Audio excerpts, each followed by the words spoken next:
What is up? What is going on, everybody? I am back with the Mariners post-game recap for the Mariners 5-0 win over the Pirates. Going to be kind of a quicker recap today. Got some Saturday afternoon things I got to get done. God bless these Saturday afternoon baseball games. Don't have to stay up till 10 o'clock watching this. If you didn't see a post-game video yesterday, it was because I was on with Rooftop Mariner and Your Name True, which is really cool. I love his stuff. So that was a lot of fun to do that. You can check out his video on Rooftop Mariners channel. So I was on there for a post game yesterday if you were looking for me. The Mariners win today 5-0. Nice bounce back after kind of a bizarre loss yesterday with Kirby just getting shelled, giving up 7 home runs, just not like this pitching staff. So good to see a bounce back win from this team. Now to get back to 2 games over 500, chance to win the series tomorrow. 5-1 in this homestand. I said 7-3 coming in.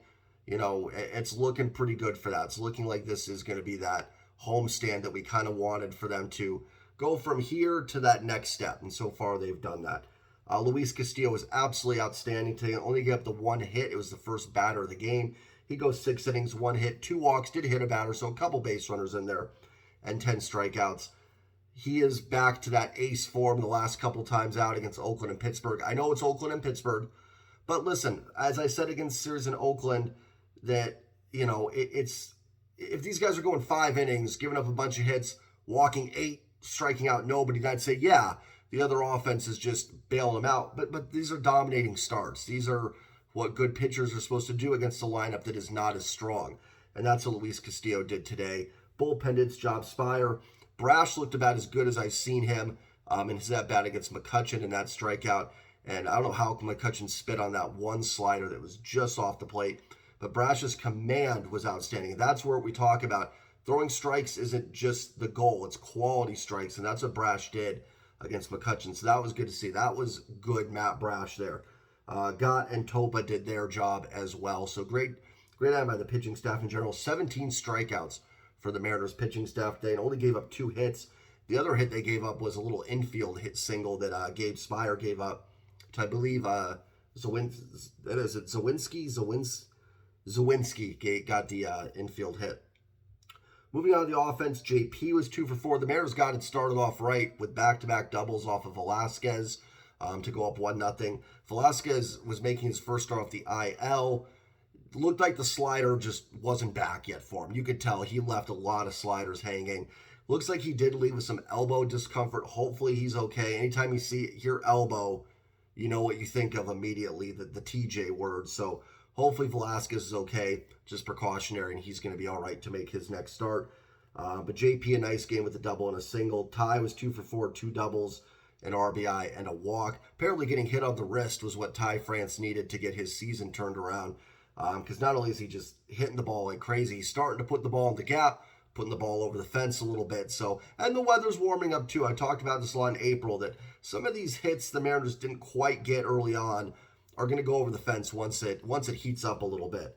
Julio 2 for 4 with an RBI. Looks like, did he have an RBI? Yeah, he did. He had the RBI double. Double and a single for Julio.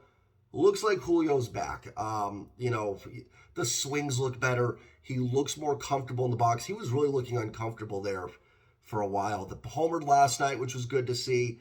He was on base a bunch in the Oakland series, stealing bases. Julio looks like we're getting the Julio of last year. I didn't have any doubts that Julio would eventually play better. In fact, I'd say in every video, I expect Julio to break out of this tomorrow. It was just frustrating when he wasn't playing well, because this team's only going to go as far as Julio Rodriguez can take him. He's the best player on this team, and if he's not playing well, this team is certainly not going to be, it might not be awful, but it's not going to be as competitive as we expect it to be. Kelenic 1 for 4 with a double. Gino was 1 for 3 with a couple RBIs. He had a hit. It was it was a complete check swing that just, with 2 outs, dropped in, and Ty France was able to score because he had it with 2 outs. It was the type of hit that if that happened against the Mariners, I would be raging. So frustrating. But you know what? We'll take it. And Gino just missed a home run as well. He's had a few as well. That Gino's got, I think, 4 or 5 home runs. He could have 10.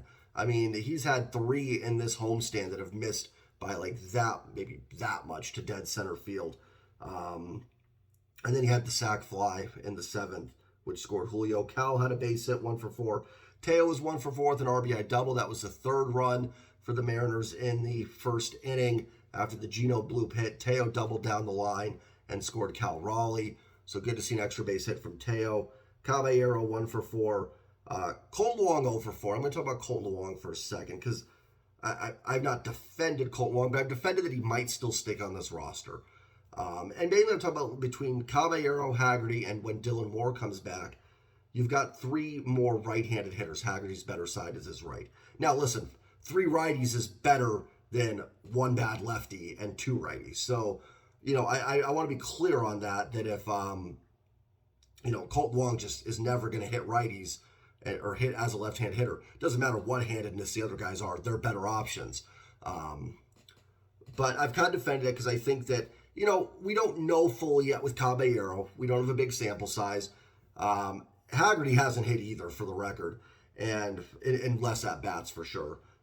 And then getting Dylan Moore back will help. But, do you just get rid of Colton Wong and hope Caballero's for real, hope Haggerty gets better and go with Dylan Moore? Or do you lean a little bit on that Colton Wong's got a track record? Haggerty maybe the speed's great, but he doesn't play enough. He gets sent down when Dylan Moore comes back. That was kind of where I initially went with it. I'm moving closer to being okay with just DFAing Colton Wong. The at-bats are awful. It's not like, even with Julio, even through the struggles, when he was, you could see that the barrel rate was still good. The hard hit rate was still pretty good. He wasn't playing great, but it wasn't like Julio was just lost. Brash on the pitching side, kind of the same thing. Like, you can see the stuff is there and everything, just a little bit off and some BABIP. Now, is Colton Wong had some bad luck? Probably. I think anybody hitting 150 is probably hitting into some poor luck. But, man, the at-bats just don't look competitive. The strikeouts are bad. There's no power whatsoever. It looks like he gets all of it sometimes, and it just dies, not even on the warning track. I don't know how he had 15 home runs last year. I can't even imagine what a Colton Wong home run looks like right now. It's been that rough to watch. He's been bad defensively this year. He has a pretty good track record defensively, but he is not. Oh, you see, and we got Darth in the background, just for the record there. So, yes, I'm actually in my son's room recording this video. It's the only room free at the moment that I can get into without a bunch of noise bombarding you guys. So maybe Darth is a good luck charm for the Mariners. But just the at-bats are bad. The defense, the arm isn't strong. The range doesn't look good. I mean, there's nothing. And on the flip side of the Colton Wong situation, you go to Milwaukee, Abraham Toro has like an 80 WRC plus in AAA, and Jesse Winker's been awful. Now, he's been better than Colton Wong as a bat, but not by much. It's been really awful. And I know this sounds crazy, but there's a part of me, like, if Winker was tearing it up, I wonder if they'd give Colton Wong a longer leash and be like, hey, we got to get something out of Wong. And listen, as a GM, put yourself in that shoes. Like, you can say, oh, no, I admit my mistake and just get rid of it. But there's a part of me like, I got to get something out of this guy. Like, the guy I traded for is tearing it up, and now I got to get something out of Wong.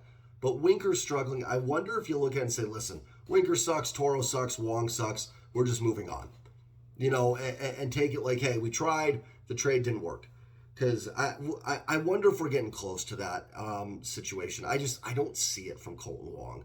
Now, listen, maybe a change of scenery, maybe turns it around. I'm not nothing personal or anything, but as someone that's kind of, again, not defended how he's played, but defended the roster spot, I'm getting close. I'm getting close to thinking that Dylan Moore, Caballero is just, even if there's no platoon advantage there, who cares? They're better hitters. And Haggerty gives you some nice versatility where he can play everywhere. He can be a valuable pinch runner in those close late inning games when Geno or Cal gets on and you need a pinch runner. So, I mean, just like from that perspective, Wong doesn't have any positional versatility. He can't hit lefties at all. I mean, he can't hit righties either, but, maybe there's a little bit of track record there that you can hope that he comes out of it. So, I don't know. Let me know what you guys think in the comments down below. Do you think it's time to DFA Colton Wong? Do you think